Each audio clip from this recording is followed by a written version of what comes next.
Pray that the words of my mouth and the meditation of each and every one of our hearts here today will please God, who is our rock and our Redeemer.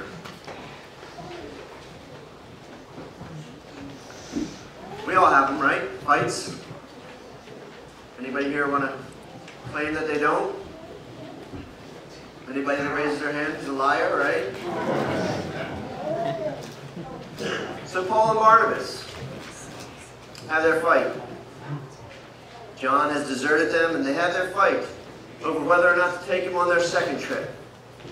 Paul says, no, we can't take him. We can't trust him. Right when we need him most, he's going to leave us.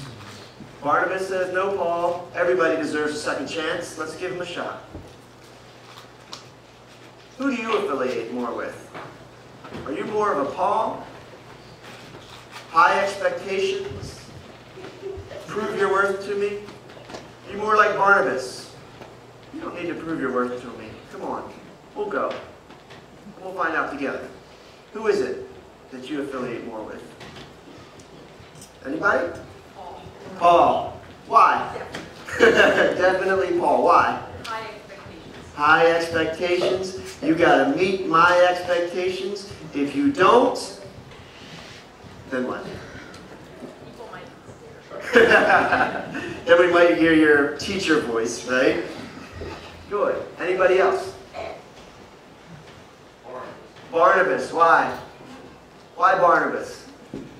Because you're not going to make things any better, especially for the person who has failed on his first attempt. Once you give them a second shot. All right. So you say, well, yeah, we'll see. Maybe they'll do better on their second shot. Why not? Right? Let's give them a chance. Okay. Anybody else? Paul, Barnabas, what is it? Barnabas, why? Okay, so maybe they made a mistake, but in reality, maybe this time they'll be right and I'll be wrong. Maybe it's my turn to make a mistake next time. Okay. Ryan? Barnabas too? How come? Because you got to live with Paul.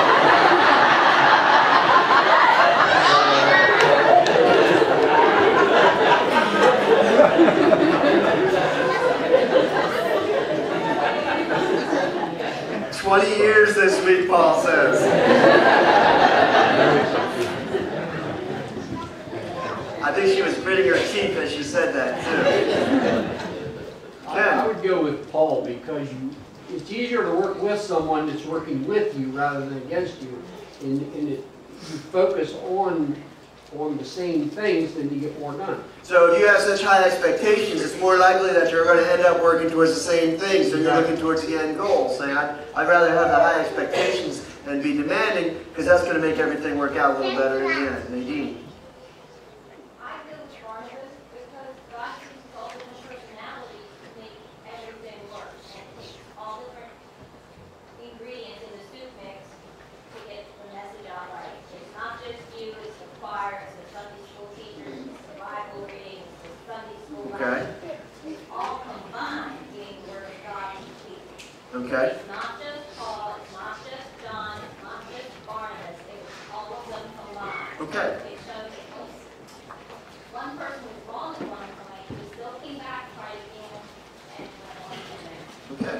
So you're in favor of giving them a second shot, and we'll get through this together. Good. Yes, Jim. How about both of them? You're on both. All right? You could be a Barnabas for a while, but at a point, maybe you should join Paul. Okay, so you're Paul or Barnabas depending on the time and the situation.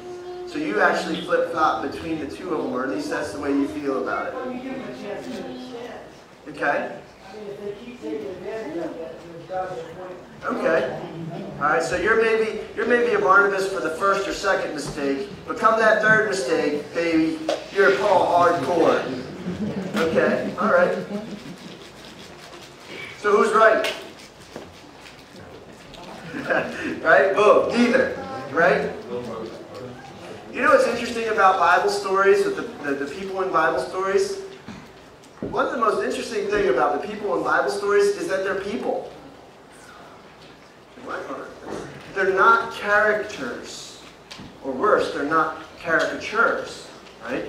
They're not, Paul's not a knight riding on a white horse with his shiny armor. And Barnabas isn't here with his mask and his black horse, or vice versa. Right?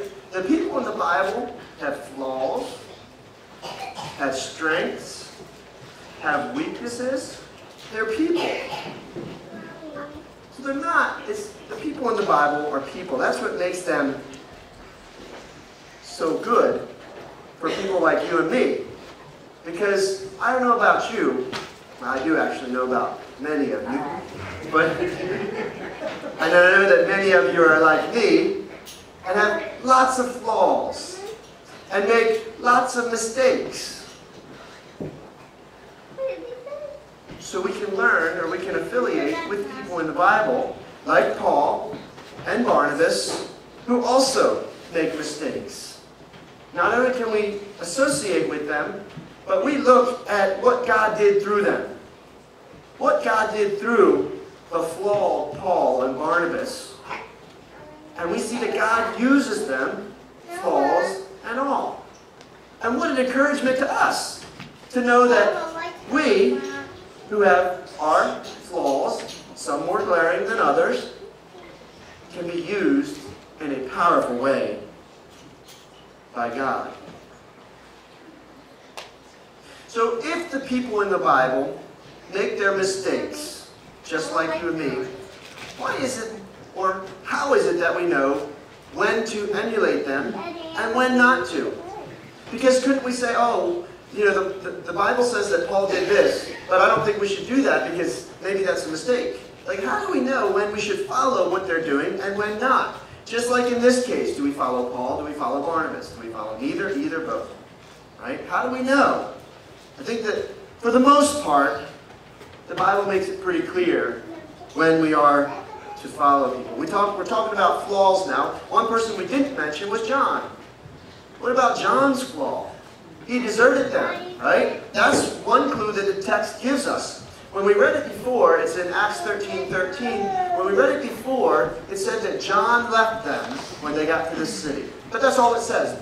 Doesn't say good, bad, doesn't say why, doesn't say what reasons he gave. It just says John left. But now we come to this passage in Acts chapter 15, and Paul says, I don't want to take that John with us because he deserted us. Do you hear the language? Deserted us. And so very clearly we see that John had made a mistake. Barnabas doesn't argue, but he does want to give John a second chance. So John has flaws, Paul has flaws, Barnabas has flaws. What are Paul's and Barnabas' flaws? Well, we can argue all day about who is more right or who is more wrong, but really the flaw isn't in their position relating back to Barnabas. Their flaw is in their relationship to each other. Because they have allowed their disagreement to become so heated and so volatile that they can no longer work together. Think about this now. Barnabas came and got Paul. Remember, Barnabas was the one that said, Paul, I know that you used to kill Christians, but I'm a Christian and I understand that God has made a powerful impact in your life. Come with me. Isn't that the Barnabas attitude that Barnabas is now giving to John? He said, I know that you did this before, but come. I know that God makes a big change.